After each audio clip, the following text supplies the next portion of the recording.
Dalam beberapa minggu terakhir, diskusi seputar isu ekonomi memang lebih banyak dikaitkan dengan isu resesi ekonomi global di tahun 2023. Sebagian besar pelaku pasar hingga para pimpinan negara-negara dunia ngerasa was-was dengan kemungkinan terjadinya resesi tersebut. Kekhawatiran ini sebenarnya bukan tanpa dasar. Peringatan dini akan bahaya resesi global tahun 2023 sudah disampaikan oleh ekonom-ekonom sejak pertengahan tahun 2022. Kalau kita baca di berbagai media atau penonton dari channel-channel YouTube mainstream, udah cukup banyak pihak yang buat konten-konten soal resesi. Hasil pencarian Google pun juga udah banyak yang nyari soal kata kunci resesi ini, baik di tingkat global maupun di wilayah Indonesia sendiri. Nah, di video kali ini gue mau bahas soal peluang resesi ekonomi global 2023 dengan menggunakan data ekonomi serta konsep ekonomi yang selama ini gue pelajarin. Di samping itu, gue bakal coba buat sedikit gambaran akan gimana situasi ekonomi ke depan, khususnya buat Indonesia. Dan apa yang harus kita lakukan sebagai individu, khususnya individu yang tinggal di Indonesia.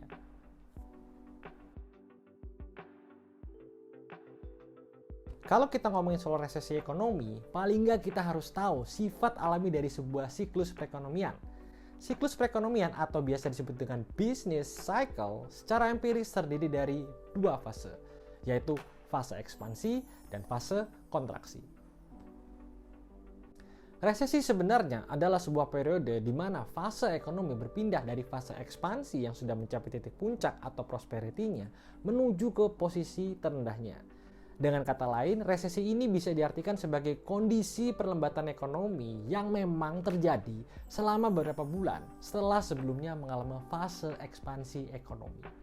Kalau dilihat dari sejarah, sejak tahun 1970 hingga 2020, paling tidak ekonomi dunia telah 5 kali dilanda resesi global. Pertama, di tahun 1975, resesi global terjadi karena adanya embargo minyak negara-negara OPEC. Hal tersebut menyebabkan kekurangan minyak dalam jumlah besar dan harga minyak melonjak parah. Kejadian ini pada akhirnya memunculkan fenomena stagflasi, di mana pada saat itu inflasi dunia merangkak naik dan di saat yang sama pertumbuhan ekonomi justru malah merangkak turun. Kondisi ini menghasilkan krisis ekonomi di Amerika dan negara-negara maju lainnya yang menyebabkan resesi global. Kedua, di tahun 1982, resesi global dipicu karena adanya kenaikan harga minyak di tahun 1979 akibat adanya revolusi Iran. Saat itu, produksi minyak dunia turun sebesar 4,8 juta barel per hari atau setara dengan 7% produksi minyak dunia keseluruhan pada saat itu. Inflasi pada akhirnya meningkat dan mengakibatkan pengetatan moneter di mayoritas negara-negara dunia. Ekonomi global pun kembali terpuruk karena resesi. Ketiga, di tahun 1991, resesi global terjadi karena invasi Irak ke Kuwait atau yang kita kenal dengan Perang Teluk. Hal ini pada saat itu menyebabkan ketidakpastian harga minyak dunia. Di saat yang sama, negara-negara di Skandinavia, Amerika Serikat, dan Jepang juga sedang mengalami krisis keuangan. Akibatnya, mesin perekonomian dunia pun menjadi turun di kala itu. Keempat, di tahun 2009, resesi global dipicu oleh adanya krisis keuangan di Amerika Serikat. Kala itu, banyak sekali aset-aset keuangan global yang bermuara di pasar keuangan Amerika.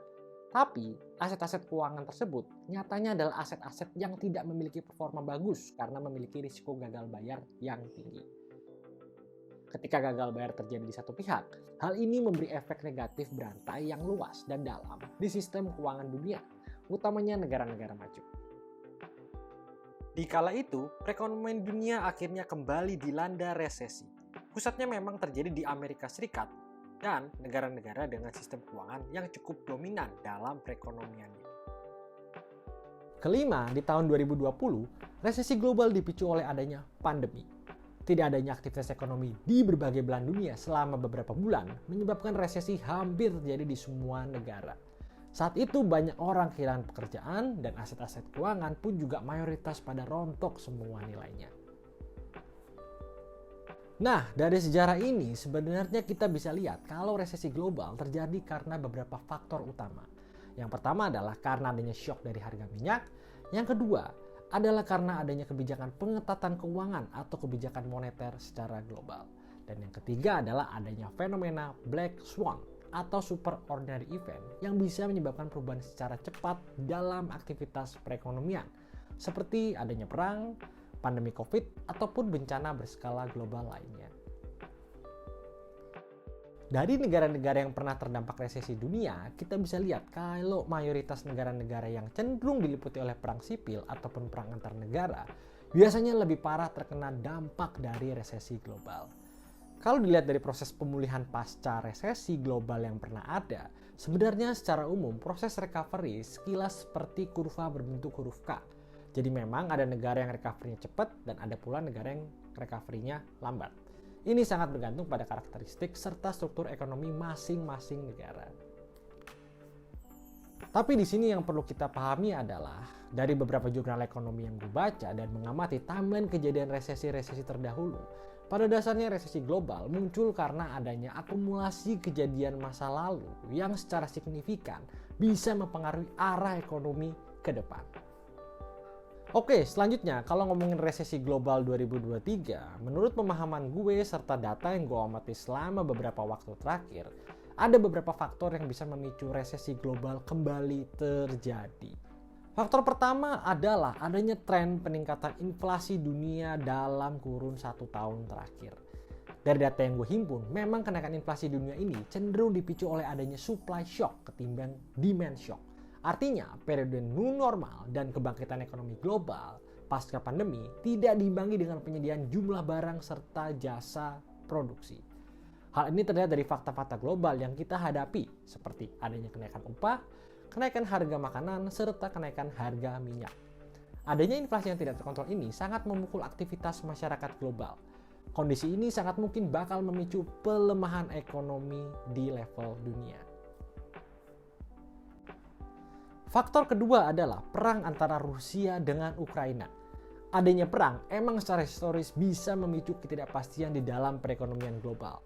Dalam konteks perang Rusia-Ukraina, Rusia secara politik dan militer bisa banget memperburuk ketidakpastian ekonomi dunia di masa pemulihan ekonomi saat ini. Negara-negara Eropa sebagai salah satu motor penggerak perekonomian dunia dan juga secara langsung menjadi musuh utama Rusia bakalan terkena imbasnya. Adanya penutupan suplai gas dari pipa-pipa Rusia ke Eropa membuat harga gas dan energi semakin meningkat di Eropa. Inflasi di Eropa juga saat ini sudah merangkak naik dan memukul daya beli masyarakat Eropa. Memasuki periode musim dingin Eropa, biaya hidup bakal lebih tinggi karena kebutuhan akan gas guna penghangat ruangan menjadi lebih banyak. Akhirnya pertumbuhan negara-negara Eropa diprediksi bakal semakin menurun di dalam beberapa bulan ke depan. Faktor ketiga adalah semakin besarnya peluang resesi di Amerika Serikat. Ya, penyebabnya adalah inflasi yang sangat tinggi yang memukul daya beli masyarakat Amerika. Kita tahu, Amerika adalah salah satu motor terkuat untuk menggerakkan perekonomian global. Adanya pelemahan ekonomi dan naiknya peluang resesi dari negara paman Sam bisa memicu pelemahan di negara lainnya juga. Selain dampak pelemahan ekonomi, dampak dari pengetatan kebijakan moneter secara agresif yang dilakukan oleh The Fed juga terasa hingga ke seluruh dunia. Semakin derasnya capital outflow dari negara berkembang serta tersinkronisasinya kenaikan suku bunga bank-bank sentral di seluruh dunia bisa memicu ketidakstabilan sistem keuangan dunia. Nah, faktor keempat adalah melemahnya perekonomian Cina. Yes, Cina adalah salah satu sumber pertumbuhan ekonomi besar di dunia atau bisa dibilang ekonomi terbesar nomor 2 di dunia saat ini. Dengan adanya kebijakan zero COVID yang sangat ketat serta krisis sektor properti, maka dua hal ini membuat perekonomian Cina berada dalam fase perlambatan. Memang sih kalau kita lihat dari data ini, meskipun pertumbuhan ekonomi Cina cukup tinggi, tapi belakangan memang trennya terus turun. Pada September 2022 lalu, Bank Dunia juga udah memangkas proyeksi pertumbuhan ekonomi Cina di tahun 2022 dari 5% menjadi hanya 3,2%. Jika ternyata pertumbuhan ekonomi Cina melambat di bawah perkiraan, ini bakalan meningkatkan peluang resesi global di 2023. Oke, pertanyaan selanjutnya adalah di mana posisi ekonomi dunia saat ini? Apakah resesi global seperti yang dulu pernah ada bakalan terjadi lagi? Kalau kita lihat dari data-data pada resesi global sebelumnya, penurunan tren pertumbuhan ekonomi selalu menjadi tanda umum akan terjadinya resesi global. Secara historis, perlambatan ekonomi sudah terjadi sejak 1 tahun sebelum resesi global muncul. Nah, di tahun 2022 ini, ekonomi global trennya justru turun lebih dalam ketimbang tren pertumbuhan ekonomi sebelum resesi global pada periode-periode sebelumnya. Kalau dilihat dari data selanjutnya, aktivitas manufaktur untuk pasar ekspor juga sudah menurun sesuai dengan karakteristik resesi global pada periode-periode sebelumnya. Selain itu, beberapa leading indicators dari negara-negara maju seperti manufaktur, sentimen konsumen, dan sentimen bisnis semuanya mengarah pada tren penurunan. Menurut gue pribadi, kondisi dunia terkini bisa dibilang cukup mirip dengan kondisi di tahun 1970. Saat ini kita bisa lihat fenomena stagflasi hampir terjadi di mayoritas perekonomian, di mana inflasi naik dan ekonomi turun. Meningkatnya angka inflasi saat ini sudah menjadi top concerns dari masyarakat dunia. Dari sisi kebijakan, peningkatan inflasi di seluruh dunia secara umum memang direspon dengan cara yang hampir sama di seluruh belahan dunia lainnya, yaitu menaikkan suku bunga acuan bank sentral. Negara Indonesia pun juga termasuk yang menaikkan suku bunga acuan bank sentralnya, meskipun tidak seagresif bank-bank sentral di negara maju. Nah, pengetatan moneter secara masif di satu sisi memang ditujukan untuk meredam inflasi. Tapi pengetatan ini bisa menekan pertumbuhan ekonomi dunia. Di sisi lain, naiknya suku bunga di negara maju akan mendorong masifnya capital outflow dari negara berkembang ke negara maju, utamanya ke negara Amerika Serikat. Alhasil, fenomena strong dollar ini nyatanya sudah benar-benar membuat nilai tukar mata uang negara-negara berkembang jatuh cukup tajam. Indonesia di sini cukup beruntung tidak turun terlalu dalam nilai mata uangnya ketimbang negara-negara berkembang lainnya. Dari sisi utang pemerintah, adanya kenaikan suku bunga serta tren depresiasi mata uang menuju tahun 2023 bakal membuat beban utang pemerintah dunia semakin berat. Ini tentu aja bakal mempersempit ruang gerak kebijakan pemerintah di tiap negara, khususnya bagi negara berkembang. Penarikan utang baru bisa semakin masif terjadi guna membayar bunga utang serta pokok utangnya. Oke, dari pemaparan gue tadi bisa disimpulkan memang perekonomian dunia saat ini sudah diancang-ancang masuk ke dalam resesi di tahun 2023. Adanya peluang penurunan pertumbuhan ekonomi dunia yang berasal dari pelemahan ekonomi negara-negara maju menjadi sumber dari resesi global 2023. Terus kira-kira gimana prospek ekonomi Indonesia di 2023 di tengah badai resesi global? Yang pertama, sektor perdagangan internasional bakal melemah karena permintaan global juga sedang melemah. Kedua, sektor investasi juga melemah. Tapi ini sebenarnya juga sangat bergantung dari gimana Indonesia bisa mengambil hati para investor. Apalagi tahun 2023 udah masuk tahun politik. Investor biasanya cenderung akan wait and see serta mengamati perkembangan politik, utamanya capres dan cawapres yang bakal diusung dari partai-partai. Yang ketiga, suku bunga akan meningkat seiring dengan langkah Bank Indonesia buat ngejaga inflasi dan nilai tukar domestik. Yang keempat, konsumsi dan kredit akan sedikit tertekan. Mahalnya suku bunga dan ketidakpastian dunia usaha membuat individu bakal semakin rasional dalam membelanjakan dananya. Yang kelima, pendanaan untuk startup bakalan makin sulit. Adanya resesi global membuat investor bakal ubah portfolionya guna lebih invest ke perusahaan yang emang sehat secara keuangan. Tapi di sini untuk kasus Indonesia ada sedikit angin segar buat ekonomi Indonesia di 2023. Dari proyeksi ekonomi yang diterbitkan oleh IMF berjudul World Economic Outlook Oktober 2022, pertumbuhan ekonomi Indonesia di 2023 diproyeksikan tumbuh sebesar 5%. Angka proyeksi ini tumbuh jauh lebih tinggi dari proyeksi pertumbuhan ekonomi dunia serta negara-negara maju untuk tahun 2023. Jadi secara umum gue bakal bilang kalau Indonesia juga pasti terkena imbas resesi global di 2023. Tapi memang untuk kondisi Indonesia tidak semenakutkan yang dibahas orang-orang kebanyakan. Untuk soal keparahan, gue bakal bilang dampaknya untuk Indonesia gak bakalan terlalu parah. Asal pelaku ekonomi dan juga pemerintah sebagai penentu kebijakan kudu bener-bener koordinasi guna menjaga perekonomian Indonesia supaya tidak pincang. Dan menurut gue, kalaupun Indonesia terkena resesi, kita bakal recover lebih cepat. Karena secara ekonomi, 50% ekonomi Indonesia ditopang oleh konsumsi domestik yang kuat.